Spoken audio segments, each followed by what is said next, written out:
जब हम lipid profile करवाते हैं तो उसके अंदर एक टेस्ट होता है, रीडिंग आ रही होती है, उसके आगे लिखा होता है ट्राइग्लिसराइड। वो अक्सर लोगों के बड़े हुए होते हैं। तो क्योंकि लिपिड प्रोफाइल एक फैट का एक टेस्ट है, तो लोगों को लगता है कि कोलेस्ट्रॉल इसमें आ गया, हाई डेंसिटी लिपोप्रोटीन और एचडीएल, एलडीएल और ट्राइग्लिसराइड। तो लोगों को ये लगता है कि ट्राइग्लिसराइड का बढ़ना भी फैट से है, कि हम ऑयली चीज़ें बंद कर देंगे तो फैट ट्राइग्लिसराइड कम हो जाएंगे। तो अल्टीमेटली होते नहीं है। अगर आप ट्राइग्लिसराइड को कम करना चाहते हैं तो ये हमारी डाइटरी फैट से ज़्यादा हमारी कार्बोहाइड्रेट जो हम लेते हैं तो उससे ट्रिगर करते हैं।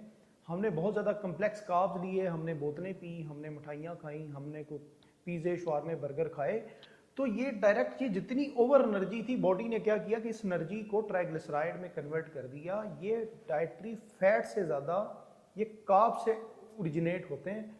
तो अगर हम ट्राइग्लिसराइड को कम करना चाहते हैं तो हमें अपनी डाइटरी कार्ब्स को कम करना चाहिए फैट की निस्बत।